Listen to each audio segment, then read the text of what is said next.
Okay. Good, thanks. Good afternoon and welcome to council. Monday, June 14th, 2021. Call the meeting to order at 4 p.m. As always, just turn off your other mobile devices so we don't get interrupted. Thanks for that. And I have a motion here. Any additional deletion to the agenda? No, hearing none. I have a motion here that council hereby accepts the agenda for Monday, June 14th, 2021. Regular meeting council is circulated amended. Moved by Councillor Malins. Thank you. Gingras. Thank you. All in favor? Yes. Carried. Thank you. Yes. And Councilor Debussy's trying to chime in, I think, from out of camp. Let's see if he does. Right now we have 4 at the meeting. Okay, any declarations of interest? Hearing none, I have a motion here that council hereby accepts and adopts the minutes of the regular meeting of council held on Tuesday, May 25th as circulated amended. Moved by Councillor Lake. Thank you. Councillor Malins. Thanks. Any questions, errors, or omissions of those minutes? Nope. Hearing none, I'll call a question. All in favor? Yes. Yes. Carried. Thank you Yes. very much. Moving into the agenda, we have a report on the appointment to boards and committees, the Marathon Waterfront Recreation Advisory Committee. And there is a motion here. Did anybody want administration to highlight that or just read the motion out? the There's a motion. report, Your Worship. I can read it if you'd like. Oh, yeah, sorry, Mr. Skrzyński, go ahead. So pursuant to the municipality's procedural bylaw, I'm bringing forward this report on the appointment of members to the town's committees and boards. The committee is the Marathon Waterfront Recreation Advisory Committee. The individuals are Lee Matos, Darlene Cross, Basil Goodchild, Courtney Irvine, Mitch Donaldson, and Margaret Cousins. These appointments will expire on September 30th, 2022, and that's respectfully submitted by Mayor Dumas. Great. Thank you. Any questions of those appointments? I have a motion here. Council hereby accepts the attached report and recommendation on the appointment of the boards and committees of the Marathon Waterfront Recreation Advisory Committee, and further these appointments be approved as presented with the expiry date of September 30th, 2022. Moved by Councillor Lake. Councillor Gingras. Any questions? Councillor Lake? Yeah, I have one. First of all, just a comment. Lovely to see a full committee. That's awesome, and a really diverse committee, which I really like. We've got different ages and people who use that site for different reasons, which I think was really important because I think it is a site that has a whole bunch of different approaches, right, from kayaking to walking to fishing, obviously. Just wondering about maybe this is more of an update from the CAO from anything, but like the fish station and some of the stuff that's going to happen there this year. Where is it tied in? Like, I know our golf is getting going. What is and isn't allowed down there now, and how are we rolling stuff out? Yeah, so things are in place at the boat launch itself. The docks are all in, the docks are all attached. With respect to the fish cleaning area, we're in the process of finalizing that this week. Unfortunately, we had somebody steal part of our water system that was down there. The tank, the holding tank itself that we need to provide water to that building. So we've had to order another one, which should arrive this week, which will allow us to finish the inside of the building and test the plumbing. So we're hopeful that's going to be open, I'll say within the next 2 weeks. I think a week might be a bit aggressive. In terms of the site itself, we're in the process when time allows to complete the cleanup that's required down there. So there's still a lot of metal and things that are still there from the demolition of the boat that was down there last year. So once we're comfortable having that area cleaned up, and if you've been down there week to week, you see each week we're cleaning up more items down there. We're going to regrade that area, and then that'll likely be the extent of our work for this year, which will bring us into July. And then with the Waterfront Committee now in place as approved by Council today, we'll get to work on the longer term planning for next year's budget. So awesome. Obviously once the the fish cleaning station is able to open. We'll make that announcement publicly, and people can use it, and the protocols on what has to take place down there to use it. Anything else? There was a submission. Well, the government, federal government, and working with the provincial government, was issuing some dollars for enhancements to waterfronts and parks and trails, and we did submit requests, and we got a response back that we needed more information. How's that going, Mr. Skowczynski? So we've submitted the information last week as requested. I'm not sure why we had so much oversight in our application. A lot of other municipalities got the money, but we're expecting there'll be a fairly quick turnaround on that, likely this week, in terms of if we've met what they're looking for. So the application itself has made its way through the province. Now the questions are coming from the federal government, which is a bit unusual in this case, but we've submitted the information they're asking for. So if we haven't heard by the end of the week, Mayor, we'll certainly look to follow up with our MP in Thunder Bay. Great, thank you. Okay, I got a mover and a seconder for this appointment of the committees. All in favor? Yes. Yes. Yes. Carried. Thank you very much. Up next, we got a report on the municipal service agreement with T-Baytel. Mr. Skowczynski. Thank you. So in 2019, the town of Marathon, in partnership with the township of Terrace Bay and T-Baytel, applied for funding under the Northern Ontario Heritage Funds Corporation Strategic Economic Infrastructure Program for the Marathon Terrace Bay Fiber to the Home Internet Community Expansion Project. This project was subsequently approved under Ontario's Broadband and Cellular Action Plan in January 2021. To govern the partnership arrangement as it relates to project development, a service agreement has been developed by the three parties. Under this agreement, T-Baytel, acting as the project developer and constructor, will assist Marathon and Terrace Bay in fulfilling all obligations under the Ministry of Infrastructure, MOI, project agreement. T-Baytel shall act in accordance with and comply with the obligations, including specifically to do, perform, and act in accordance with those obligations, provisions, and things set out of the MOI agreement as if it were the recipient, like the town of Marathon and the township of Terrace Bay. T-Baytel will proceed diligently using qualified personnel. The project as described by and as set out in the MOI agreement and all schedules and/or annexes shall complete the project by in accordance with the work schedule and otherwise contained therein. A lot of legal language. T-Baytel will obtain and keep in good standing for the duration of the agreement all necessary permits, approvals, consents, certificates, licenses, and other authorization required to undertake the project. In terms of the project itself, project engineering and development has commenced beginning in February of this year, and the project completion is scheduled for December 31st, 2023. The term of the municipal services agreement will coincide with the terms of the transfer payment agreement with the Ministry of Infrastructure.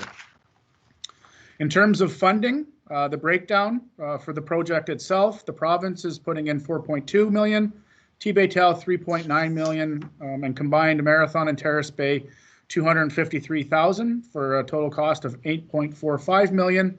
There are $162,000 of ineligible costs that T-Baytel is providing in kind to make a total project cost of 8.6 million.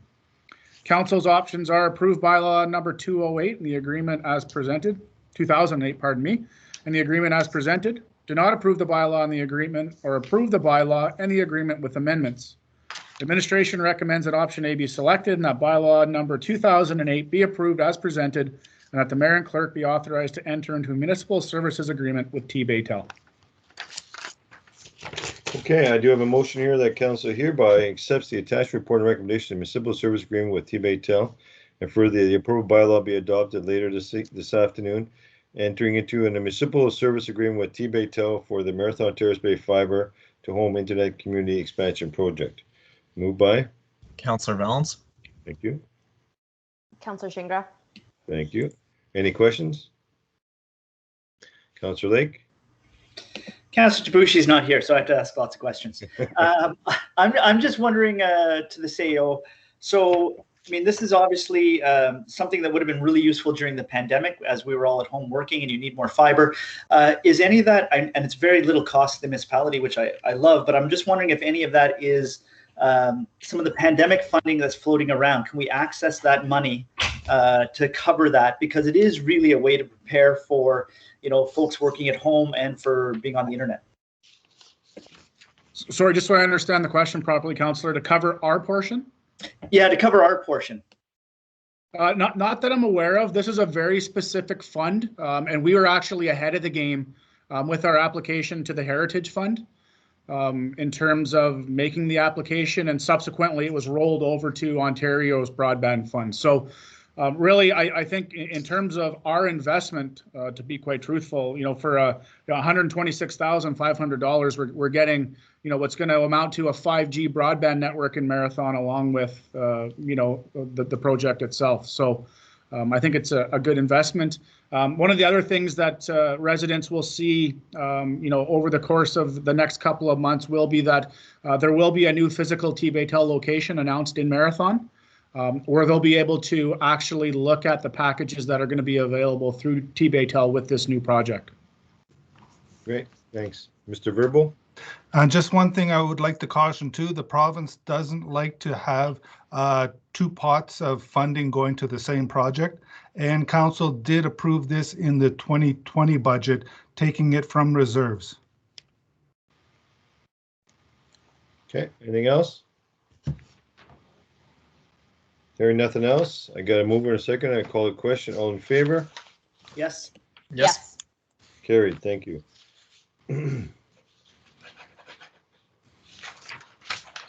Up next, we have a report on the schedule for summer, December council meetings. Mr. Skorczynski. So just a housekeeping report for council. As in previous years, administration is bringing a report with recommendations for scheduling meeting dates, as the municipality's procedural bylaw only requires one meeting in the months of July, August, and December. Administration is recommending the July council meeting be scheduled for July the 19th, the August meeting August 23rd, and the December meeting December the 13th. An advertisement will be placed in the Marathon Mercury, the town's social media sites, and on the town's website, notifying the public of the changes in the meeting dates. Council's options are change the council meeting schedule as indicated. Should any matter of urgency arise, a special meeting of council may be called at any time with 24 hours public notice being provided.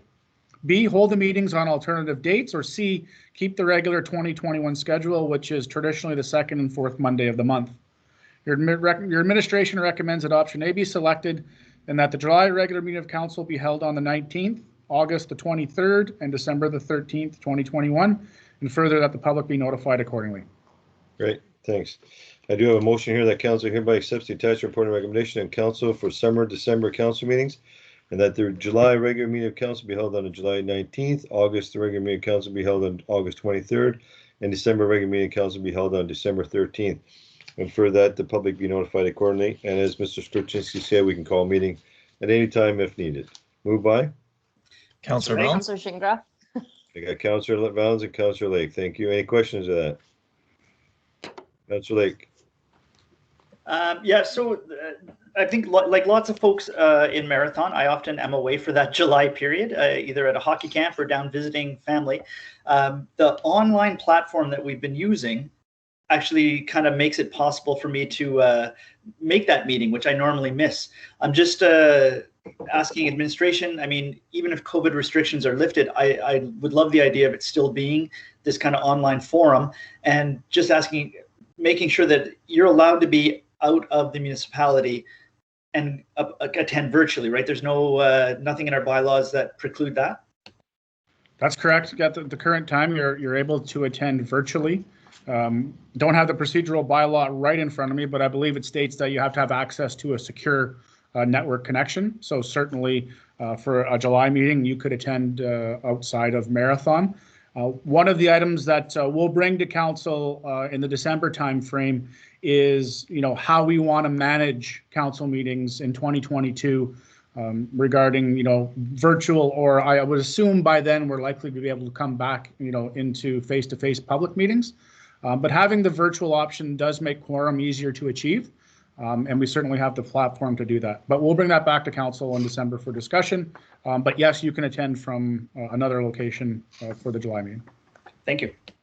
Great, and I think through my discussion with AMO as well, that the government will probably be more relaxed in regards to the municipal act for this going forward, to have individuals attend meetings in virtual process as well going forward, because it makes much easier for everybody to attend meetings if you're just having to be out of town for that specific date. Okay, with the mover and second permission, I'll call a question. All in favor? Yes. Yes. Carried. Thank you very much. Up next, we have a report on surplus land declaration. Mr. Verbo. On November 26 in 2015, the former Marathon Pulp Inc. property located at 85 Evergreen was vested in the municipality's name as part of the asset management agreement with Tembec.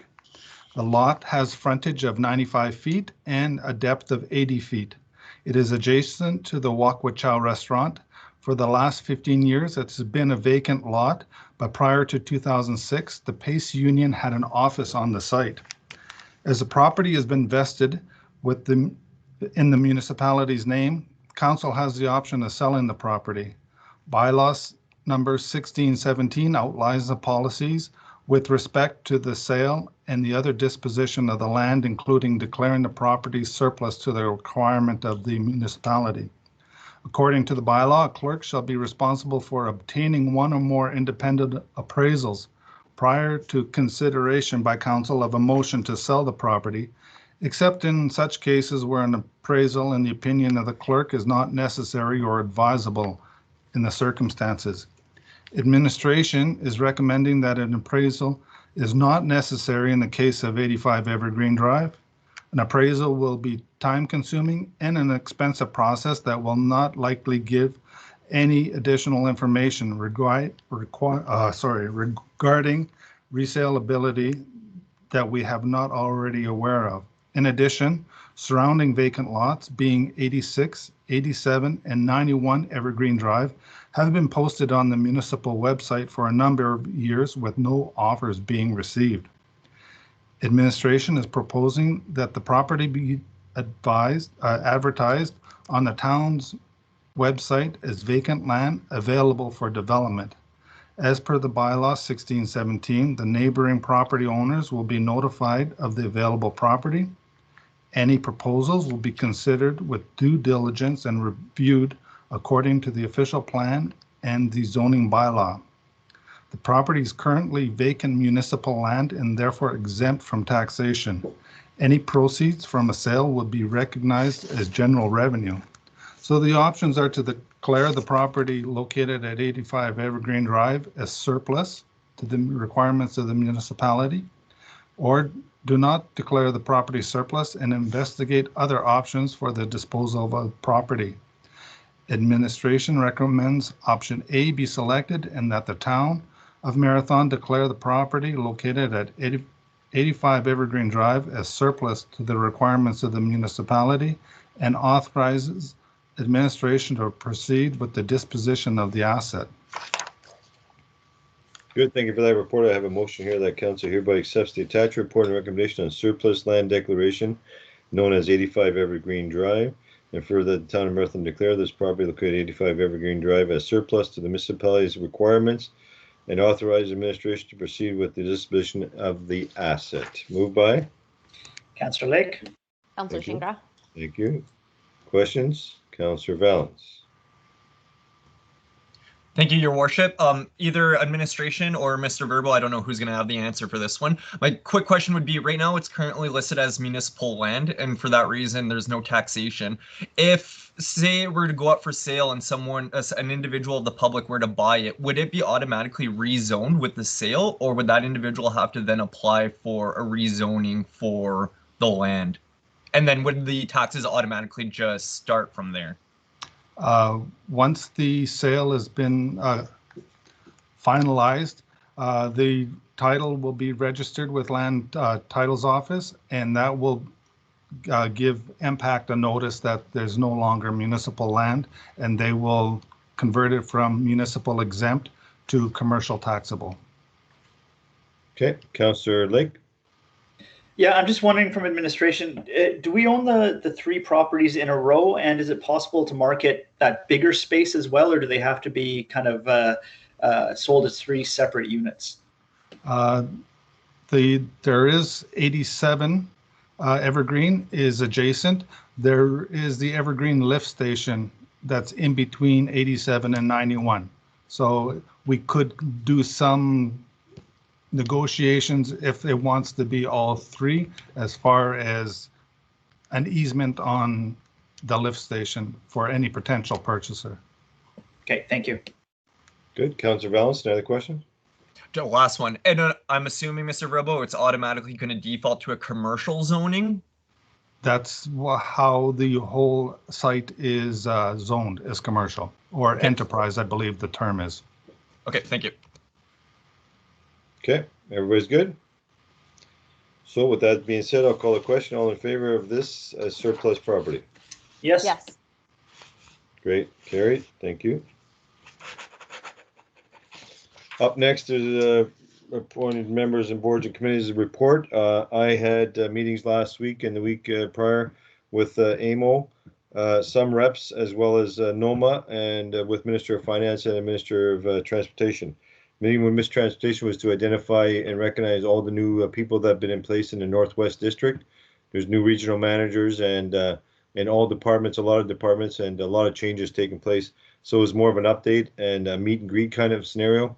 But I feel very confident that they fully appreciate and understand the situation we've been faced with over the years and lack of maintenance and care on our highways. So we're going to see what's come out of this new team, and going forward, we'll see how the maintenance and highway improvements are going to look like. And then it was an update on an overview of construction over the next 5 years. We did ask, and Jamie Taylor, who's a regional planner, is going to meet with Thunder Bay District Municipal League as well as NOMA on a more regular basis to help us understand what the highway improvements are going to look like for lane expansion, 3-lane, and we talked about the 2+1 system, so they're not keen on that right now, but there's more opportunity to discuss anyway. So it was good. We felt comfortable that we have some new people there that are hearing our concerns on the highways throughout our region. We then met with the Minister of Finance's department, key reps, as well as the minister, to talk about the issues we brought forward about railway taxation. We wanted to make sure that this was still on their radar. From that meeting, we feel comfortable. It still is on the radar, and as you know, that we've been pushing for the taxation to be by tonnage rather than by acreage. That would substantially increase Marathon's position based on the tonnage goes through our community. So that is still there. We're keeping that on the radar. We want to make sure that they fully hear that is hugely beneficial to the communities that the railways pass through. We also talked a bit about the funding, where we are and what this is going to look like, because they did agree to not change the Ontario Municipal Partnership Fund for 2021, to keep it the same. So right now we're status quo for 21, but as our treasurer, Mr. Verbo, can attest, and council recognizing, we've lost substantial dollars over the last several years with the Ontario Municipal Partnership Fund. So the funding is there to offset our revenues for taxation, so we don't have to tax the residents and industry and multi-res and commercial as high as we would need to operate the municipality. So that's still there, and we want to get assurance of sustained funding. And without the changes, as you know, we get assessed based on our ability to pay, based on our submission to the Community Ministry of Municipal Affairs and Housing, to show that here's where we are revenue-wise and through the assessments in our communities. We don't want that. We want just to be saying, you know, we need the dollars, and don't pit the communities against each other based on ability to pay, based on assessed values of our properties in our communities. So they heard us. And the other one was the heads and beds. This was more of a housekeeping thing. If you're not going to change it, take it off of our radar. Just let it clear it up so we stop talking about it. We've been talking about this, and the heads and beds is simply for taxation for hospitals or university or colleges, anything that the government has provided that they don't pay taxes on. This is a really stickler, and more in the bigger centers. Obviously, you can appreciate that for university, colleges, hospitals, but it affects us as well. So it's been not adjusted since 1987. So either adjust it or take it off the agenda, and we won't talk about it no more. So that was a good meeting, and I think the new minister really appreciated meeting with NOMA, and I think we did as well. Any questions? No? Awesome. I do have a motion here for a bylaw number 2008, being a bylaw to enter into a civil service agreement with T-Bay-Tel and the town of Marathon and Terrace Bay for fiber to home internet community expansion project to be read first, the second and third time it finally passed this 14th day of June 2021. Moved by? Councillor Lake. Gingras? Thank you. And Councillor Gingras. Any questions of that bylaw? I have one, if Mr. Skorczynski can answer. So when they're talking about fiber to home for internet, is T-Bay-Tel offering any other package along with that high density fiber, or is this going to be straight internet? No, it's going to be a complete package, Your Worship. There'll be internet options, phone options, as well as television options. And there'll be different packages depending on what you would like to purchase. Great. So that's part of why we push to have that physical establishment here in Marathon, so residents have the opportunity to speak directly with T-Bay-Tel representatives. Great, awesome. So that's going to be good for all the communities, residents within the two communities. Councillor Valens. Yeah, Mr. Skorczynski, you mentioned opportunity for residents. Will there also be opportunity for the business community to be able to access the broadband? Yeah, absolutely. So we're just in the process of it's going to be approximately a 1.5-year rollout to cover off the community once the engineering is complete. And that'll happen starting later this fall with phase 1 and phase 2 completion next year. And T-Bay-Tel is in the process of finalizing the maps, which will identify which locations are in which year. And it includes both residents and business enterprises in the community as well. Good. Anything else? Okay, I'm not seeing no other hands. Okay, I'll call the question. All in favor of this bylaw? Yes. Yes. Great, thank you. Carried. Up next, we have a request that we received from the Township of Archipelago and pertaining to Bill 279, Environmental Protection Amendments Act and microplastics filters for washing machines, 2021, and further that a copy of the motion be forwarded on to individual listed on the original resolution. I need to move in a second to put it on the floor. Councillor Lake. Thank you. Councillor Valens. Yeah, good. Councillor Valens. Questions? Councillor Lake. Yes, certainly there's been lots of media around microplastics in the Great Lakes and kind of the detrimental effects they have. My only concern is, like, I don't know the science behind this, right? Like, I don't know if a microplastic filter is the answer. So I don't actually I don't know if who we would ask for expertise, before you start signing up for charging $200, it sounds like $200 for a filter. How is it we could go about getting a little bit of education to make this decision? Yeah, that's a good point, because when you read it, it does talk about add-on filters cost approximately a couple $100. How are you going to enforce that purchase? And so it is a bit of a tricky ask. I know the science behind their ask is valid for the Great Lakes protection, but the reality is who's going to incorporate that in their new washing machines, or who's going to pick up that cost and enforce the purchase of that for the old washing machines? Councillor Lake? Yeah, the thing that made, as I read that thing, the thing that made sense is that producer pays, right? Like, if you're going to produce microplastics as an industry, to me, that's where the money for these upgrades should be coming from, not from residents who, may or may not have the option to buy product. Like, if it's being produced by somebody, that's the source. We have to stop it. I don't understand downloading the cost onto a resident. Oh, yeah, I think that is key. That they should be going back to both provincial and federal to get these manufacturers having these things either installed or changing somehow the detergents we use. There's got to be more to it than just us passing a resolution to have this for a voluntary process to put a filter on your machine. Mr. Skorczynski.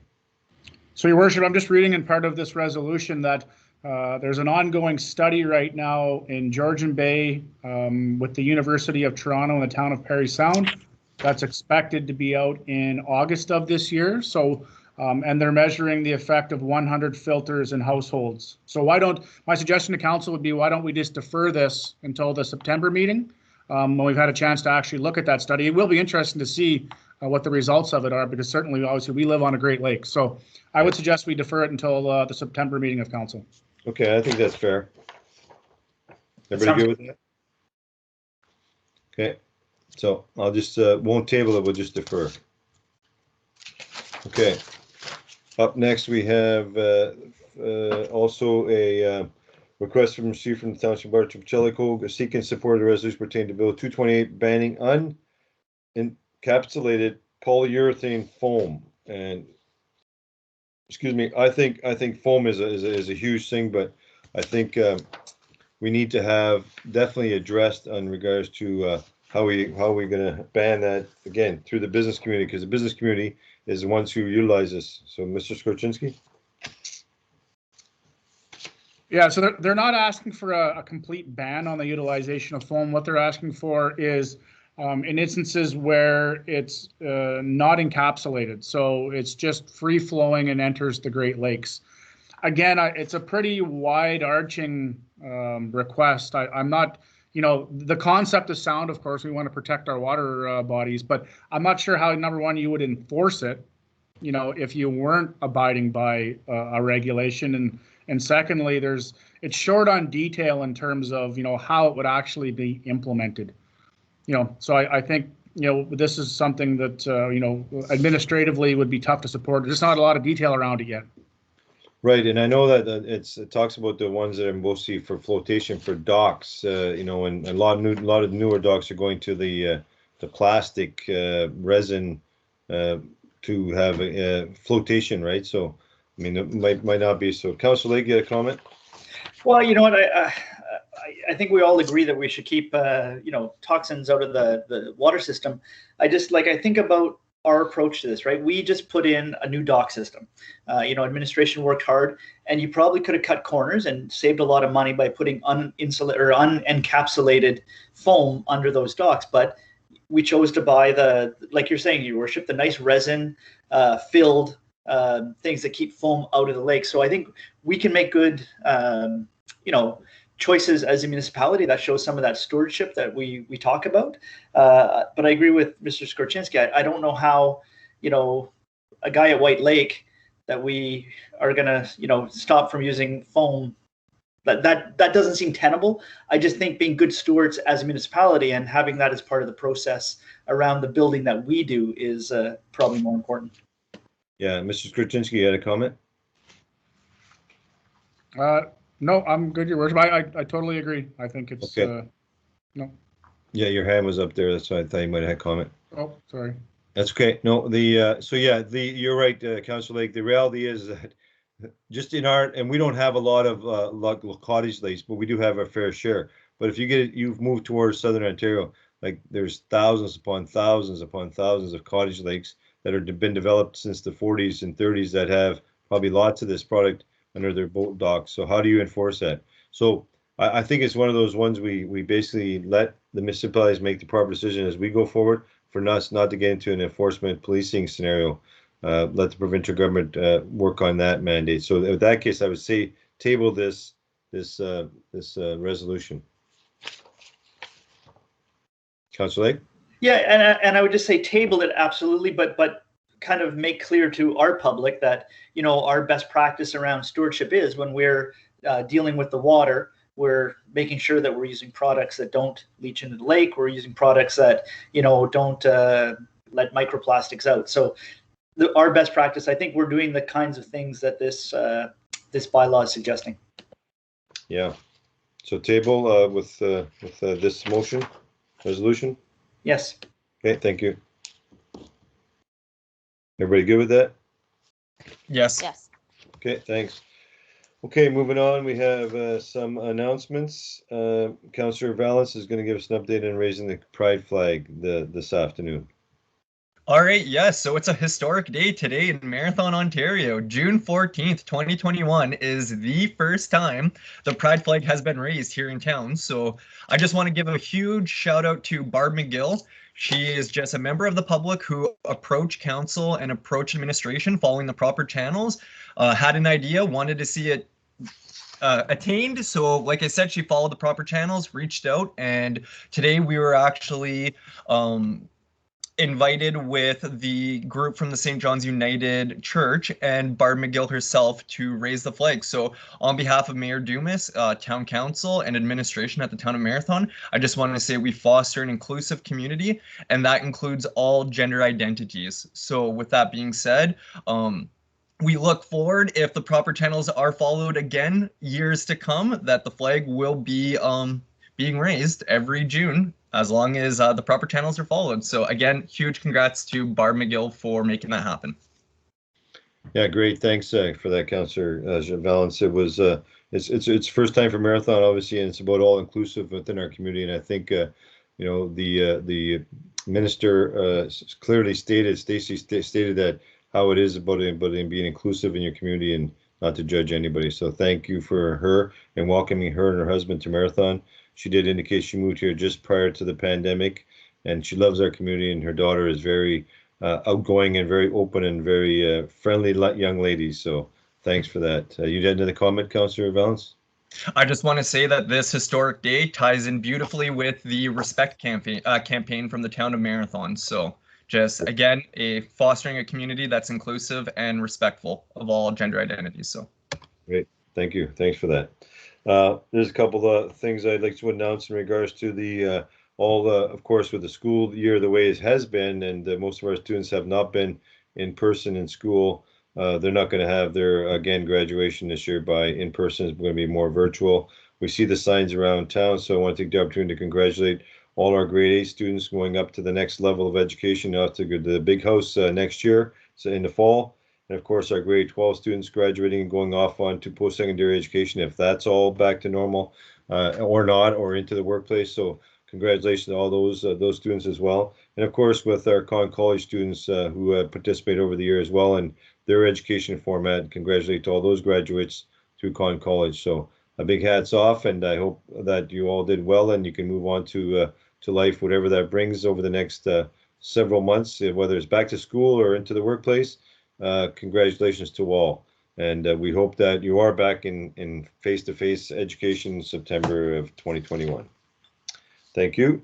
Also, we will be going to a closed meeting directly following this meeting to discuss a proposed or pending acquisition disposition of land by the municipality, a trade secret or scientific, technical, commercial, financial, or labor relations information supplied in confidence to the municipality or local board, which is disclosed and could reasonably be expected, and with procedure significantly to be competitive position to interfere significantly with contractor or other negotiations of a person, group or person's organization. So those are two items we'll be discussing in camera. So we'll adjourn this meeting at the hour of 4:37. So 32 minutes was the number. We were close to it. So move by Councillor Valence. Thank you. Councillor Lake? Councillor Shingra? Okay. All in favor? Yes. Yes. Great, carried. Yes. Thank you, everybody, and have a good night. Good night, everybody. If council can just stay on. Yep.